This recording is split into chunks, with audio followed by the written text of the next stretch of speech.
আসসালামু আলাইকুম। আমি নাহিদ আহমেদ হেক্সা জিন্দাবাদ থেকে আজকে আবার আপনাদের সামনে উপস্থিত হয়েছি। আমাদের সাথে আছেন আজকে আমাদের একজন স্টুডেন্ট, তিনি গত 15ই নভেম্বর আইএলস এ এক্সাম দিয়ে সিডি আইএলস এক্সাম দিয়ে ব্যান্ড 7 পেয়েছেন।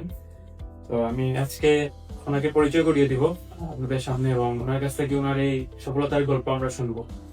আসসালামু আলাইকুম, কেমন আছেন? আসসালামু আলাইকুম স্যার। আলহামদুলিল্লাহ ভালো আছি। শুরুতে আপনার পরিচয়টা দিবেন সবার উদ্দেশ্যে। আমার নাম আসাম আলী রিয়াদ। আমি এই বছর এসএসসি পাস করি। এই বছর এসএসসি পরীক্ষা দিয়েছেন? জি, এসএসসি। আচ্ছা, আপনি রিসেন্টলি আইএলটিএস এক্সাম দিয়েছেন এবং আলহামদুলিল্লাহ ব্যান্ড 7 পেয়েছেন। এই বিষয়টা আসলে আপনার কাছ থেকে আমরা জানার জন্য আজকে এখানে এসেছি যে আসলে টোটালি এই যে আপনি যেটা বললেন শুরুতে যে এসএসসি এক্সাম দিয়েছেন 2025-এ, জি, সচরাচর আসলে এরকম এসএসসি এক্সাম দিয়ে কেউ আইএলটিএস করেন না এবং আমরা যেটা জানি যে বাংলাদেশের প্রেক্ষাপটে এইচএসসি কমপ্লিট অথবা অনার্স শেষে ম্যাক্সিমাম স্টুডেন্টরাই আইএলটিএস করেন। সেক্ষেত্রে আপনি যে এত মানে কম সময়ে বা এত আগে যে আপনি আইএলটিএস করেছেন, প্ল্যানটা কি ছিল আপনার? প্ল্যান তো অবশ্যই সবার একই প্ল্যান থাকে, বিদেশ যাওয়া, কিন্তু আমার আপাতত এরকম কোনো প্ল্যান নাই। তাড়াতাড়ি দেওয়ার মানে হচ্ছে গিয়ে আমি পাশাপাশি কলেজে ভর্তি আছি। কলেজে আমার সামনে এক্সাম আছে, তার জন্য একটু তাড়াতাড়ি বা তাড়াহুড়া করে দেওয়া আর কি। নর্মালি আইএলটিএস 7 ব্যান্ড নিয়ে আমি বলবো আই এম নট স্যাটিসফাইড, কারণ আমি আরেকটু হাই ব্যান্ড আশা করছিলাম। প্রথমত যদি জার্নি শুরু থেকে বলতে চাই, আমি প্রথম একটা মক দেই, হেক্সাসেই মক দিই এবং 6 পয়েন্ট আসে। 6 পয়েন্ট আসে। তারপর আমি ডিসিশন নেই যে না, আমি একটা মানে কম সময়ের মধ্যে যে কোর্সটা আছে এটা করতে। পরে আমি এসে কথা বলে দেখি যে এইচআইসিউ ভালো হবে সব থেকে আর কি। ওভারঅল 4টা মডিউল 2টা করে তারা নেওয়া হয়। সো এইচআইসিউ কোর্সটি করে আমি মেইন এক্সামে বসে যাই। এইচআইসিউ শেষ হয় আমার 8 তারিখে, আর 15 তারিখ ছিল আমার মেইন এক্সাম। আচ্ছা, তো এই যে আপনি যেটা বলছিলেন যে আপনার আসলে আইএলটিএস এর প্রিপারেশনটা নেওয়া শুরু করেছেন আপনি একটা মক টেস্ট দেওয়ার পর থেকে। জি, এই যে মক টেস্টটা যখন আপনি ফার্স্ট মক টেস্ট যেটা দিয়েছিলেন, এর আগে আপনার আইএলটিএস এর 4টা মডিউল এবং আইএলটিএস এর যে টোটাল এক্সামটা এই টেস্টটা কিরকম হয় এটা সম্বন্ধে এর আগে আপনি আইডিয়া নিয়েছিলেন কি? না, এই ধারণাটা নেওয়ার জন্যই আমি মকটা দিছিলাম ফার্স্ট অফ অল। আচ্ছা, আর যদি আমি আপনার যে ফার্স্ট মক যেটা দিয়েছিলেন এটা যদি আমি আপনার এক্সপেরিয়েন্সটা যদি জানতে চাই আসলে এটা আপনি। ফার্স্ট মক আমার এলার ব্রাদার যিনি, উনি এখান থেকেই আইএলটিএস এর মেইন কোর্স করে মেইন এক্সাম দিয়েছেন। আলহামদুলিল্লাহ উনিও 7 পয়েন্ট পেয়েছেন। সো উনি ওনার আইডিয়া নিয়ে উনি বলছেন যে একটা মক দেও। প্রথমত একটা জিনিস বলতে চাই, আমি ইংলিশ ভার্সনে পড়ালেখা করছি এসএসসি পর্যন্ত। তার জন্য বলছেন যে একটা মক দিয়ে দেখো যে ওভারঅল কি আসে বা কি জানো বা কি করা যায়। এখন ওইটার জন্য, কারণ আমার হাতে সময় কম, এখন 3 মাসের কোর্স করতে গেলে অনেক দেরি হবে, তার জন্য একটা মক দিই আর কি। ওই মক দিয়ে আমি ওভারঅল সিস্টেমটা বুঝি, কোয়েশ্চেন প্যাটার্নটা বুঝি, কিভাবে কি আসে। ওইটার জন্য মকটা দেয়া, আর মকটা দিয়ে আপনি প্রিপারেশনটা নিয়েছেন। ফার্স্ট মকটা আপনি কোথায় দিয়েছেন? এক্সারসাইজ।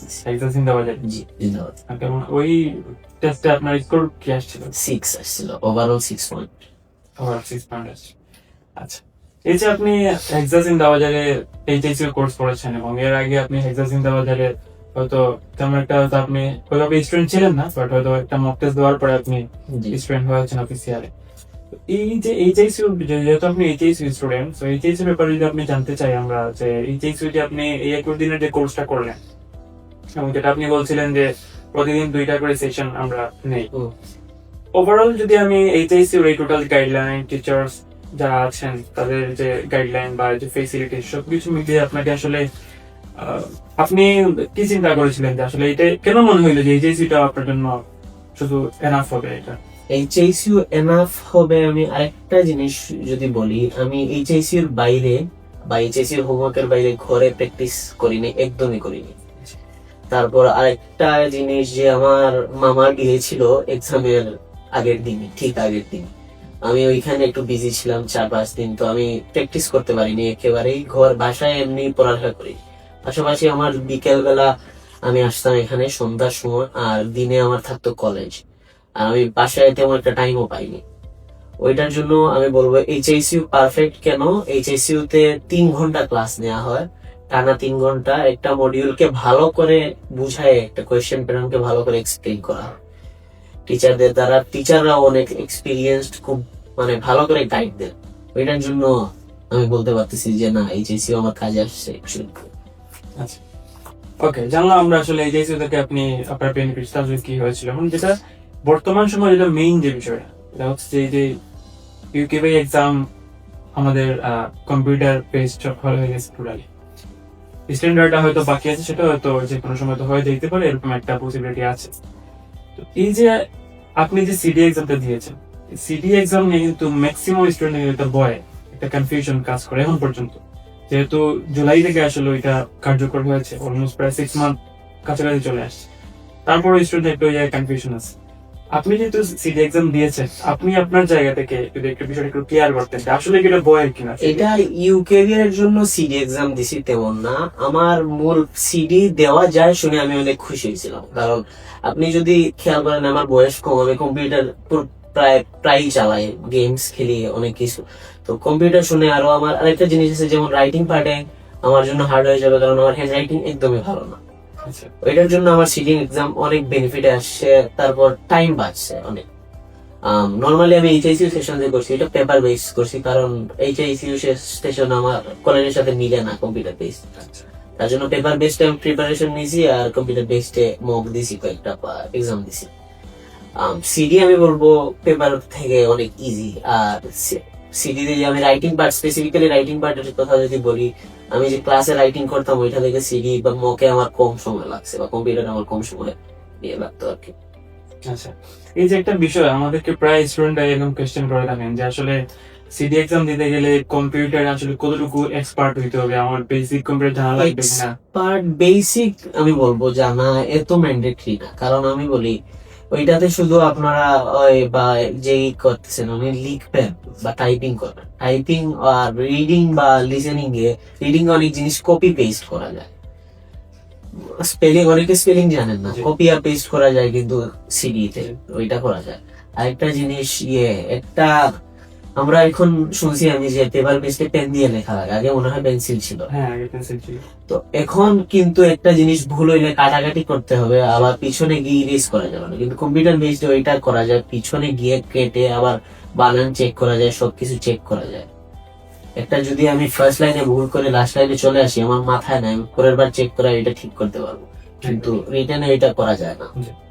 এবং টাইপিং স্পিডটা যদি আমি বলি যে আপনার আসলে টাইপিং স্পিডটা আসলে কি খুব বেশি থাকা প্রয়োজন, যে আপনার মিনিটে 60-65 ওয়ার্ড? আমি আমার টাইপিং স্পিড এমন ভালো আমি বলবো না, কিন্তু আমি মনে হয় টোটাল 3টা মক দিছি হেক্সাসে, আর একটা মেইন এক্সাম দিছি হেক্সাসে, আর কোনো আমার আইএলটিএস এর এক্সপিরিয়েন্স নাই। সো এইটার ব্যাপারে বলবো আমার মিনিমাম 22 to 30, প্রথম মকে আমার 40 মিনিটস আগে এক্সাম শেষ হয়ে গেছিল। সো এখন একজনের যদি টাইপিং স্লো হয়, উনি ওই 40 মিনিটসটা কাজে লাগাইতে পারবেন। এটাই মানে আমরা প্রায় সময় এটা বলি যে স্টুডেন্টদেরকে যে সিডি এক্সাম দিতে হলে যে কম্পিউটার খুব বেশি এক্সপার্ট হওয়া লাগবে, বিষয়টা এরকম না। বিষয়টা মোটামুটি যদি কারো টাইপিং টেকনিক এভারেজ থাকে তাহলে সেটা পসিবল। এটা আসলে আপনার মাধ্যমে কেন শুনলাম, কারণ স্টুডেন্টরা হয়তো অনেক সময় ভাবতে পারেন যে আপনি হয়তো কোনো কোর্স করার জন্য বলতেছেন, অনেকে মোটিভেট করার জন্য বলছি, যে ওই জায়গায় আপনি স্টুডেন্ট এবং এটা আপনি যে ফেস করে আসছেন, যার জন্য এটা আপনার কাছ থেকে শুনলে সবাই ওই জায়গা থেকে বিশ্বাসটা বাড়বে আর কি। আরেকটা বিষয় হচ্ছে আপনি যে হেক্সাসিন দেওয়া যায় যে ব্রিটিশ কাউন্সিলের যে এক্সাম দেন, আপনি এখানে এক্সাম দিয়েছেন, জি। মকটাও সম্ভবত ওই জি। একই এক্সাম ভেন্যুতে দিয়েছে। এই এক্সাম ভেন্যুতে আপনি মক টেস্ট দিয়েছেন এবং একই এক্সাম ভেন্যুতে আপনি আইএলটিএস এর ফাইনাল টেস্ট কম্পিউটারে দিয়েছেন। আপনার আসলে ওই জায়গায় আপনার কি মনে হয়েছে? মেনলি ওই জিনিসটাই ভালো লাগছে আমার কাছে, কারণ একটা কমফোর্ট প্লেস, আমি জানি যে এই জায়গায় আমি আগে এসে পরীক্ষা ফেস করছি, তার জন্য এত একটা মাথায় প্রেশার আসেনি। এখন আমরা অনেক সময় শুনি যারা যারা আইএলটিএস এক্সাম ফেস করছে, ওরা ঠান্ডা নিয়ে অনেক সমস্যা হয়েছে, বা অনেক জিনিস নিয়ে সমস্যা হয়েছে, বা নার্ভাস হয়ে গেছে নিউ একটা এনভায়রনমেন্ট থেকে। বাট এটা তো আমি জানি, এখানে আমি আগে এক্সাম দিছি, বা এখানে আমি আসা যাওয়া করছি অনেকবার, তার জন্য আমার কাছে এত একটা ঝামেলা লাগে নাই, খুব স্মুথ ছিল প্রসেসটা এবং কমফোর্টেবল ছিল আর কি। আচ্ছা, যেহেতু আপনি এক্সাম দিয়ে দিয়েছেন এবং আলহামদুলিল্লাহ ব্যান্ড 7 পেয়েছেন, আশা করি আপনার এই ব্যান্ড 7 দিয়ে আপনি আপনার যে টিম আছে ওই টিমটা আপনার কাজে লাগবে ইনশাল্লাহ। আপনার যে এই যে আপনি এক্সামটা দিলেন, যদি বিশেষ করে যে জায়গাটা বলতে চাই যে সিডি এক্সামটা, এবং ওই জায়গা থেকে আপনি বলতে গেলে এক্সপিরিয়েন্স, যারা আসলে এই যে সিডি এক্সাম নিয়ে কনফিউশনের মধ্যে আছেন, একটা ভয় কাজ করতেছে, ওভারঅল সবকিছু মিলিয়ে আইএলটিএস এবং আইএলসিডি, আপনার এক্সপিরিয়েন্সের জায়গা থেকে আপনার যদি যারা প্ল্যান করতেছেন আইএলটিএস নিয়ে, সামনে যারা আইএলটিএস করবেন বা আইএলটিএস এক্সাম দিবেন, তাদের বেশি কিছু বলার থাকলে আপনি বলতে পারেন। তাদের উদ্দেশ্যে আমি একটা জিনিসই বলবো যে ভালো করে প্র্যাকটিস, যেটা আমি নিজের মধ্যে আমি বলছি যে আমি প্র্যাকটিস করি নাই, কিন্তু প্র্যাকটিস করাটা উচিত। কারণ প্র্যাকটিস যদিও আমি না করে থাকি, কিন্তু আমি এইচআইসি এর হোমওয়ার্ক গুলা ঠিকভাবে করছি। এইচআইসি এর হোমওয়ার্ক থাকে অলওয়েজ 4টা মডিউলই থাকে, রেগুলার 18 দিন ক্লাস থাকে, 18 দিনে 4টা মডিউলই হোমওয়ার্ক থাকে, ওভারঅল সবকিছু কভার হয়ে যায়। হোমওয়ার্ক গুলা যদি ঠিকঠাক মতো করা হয় বা নিজে বাসার মধ্যে যদি ঠিকঠাক মতো প্র্যাকটিস করা হয়, আর এটা ইট ডাজন্ট ম্যাটার যে পেপার বেসড নাকি সিডি। কেউ পেপার বেসড অনেক ভালো, অনেক করে, কেউ কম্পিউটার অনেক ভালো, অনেকে কম্পিউটার চালায়। সো এটা ডিপেন্ডস অন দেম যে যার যেটা ভালো লাগে। আবার অনেকে ইউকেভি দিতে চায়, কিন্তু ওইটাতে তো পেপার বেস এখন মনে হয় নাই। না।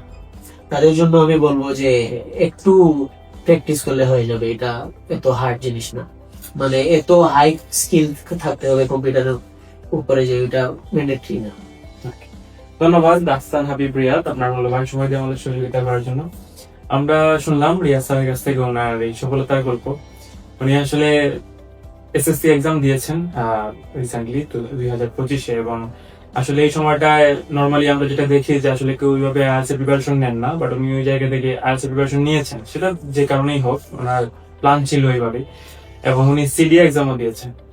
তো আমরা আসলে ওনার কাছ থেকে শুনলাম আসলে ওনার এই সিডি এক্সাম প্রিপারেশন, ওনার আগে তেমন প্রিপারেশন ছিল না, আইএলটিএস এর একসাথে একটা মক টেস্ট দিয়েছেন, পরে এইচআইসি কোর্স করেছেন, দেন হচ্ছে উনি টোটালি আইএলটিএস এ ব্যান্ড 7 পেয়েছেন। যদিও আসলে আমরা মনে করি ওনার হয়তো এক্সপেকটেশন আর একটু বেশি ছিল, বাট আমাদের কাছে মনে হয় যে এই কম সময়ের ভিতরে এটা আলহামদুলিল্লাহ অনেক ভালো একটা স্কোর। এবং ইনশাল্লাহ আমরা চাই যে স্যার যদি আবার এক্সাম দেন বা ওনার যদি প্ল্যান থাকে আরো আবার এক্সাম দেওয়ার, ভবিষ্যতে ওনার স্কোরটা আরো বেশি আসবে, এরকম চাওয়া আমাদের সবসময় থাকবে। এবং আমরা সবসময় চাই যে স্যারের মতো এরকম সফলতার গল্পগুলো নিয়ে আপনাদের সামনে হাজির হওয়ার, কারণ এই সমস্ত সফলতার গল্পগুলো হচ্ছে আমাদের অনুপ্রেরণার উৎস। আমরা চেষ্টা করবো এরকম সফলতার গল্প নিয়ে আপনার সামনে সবসময় হাজির হওয়ার। ধন্যবাদ সবাইকে, ভালো থাকবেন, সুস্থ থাকবেন।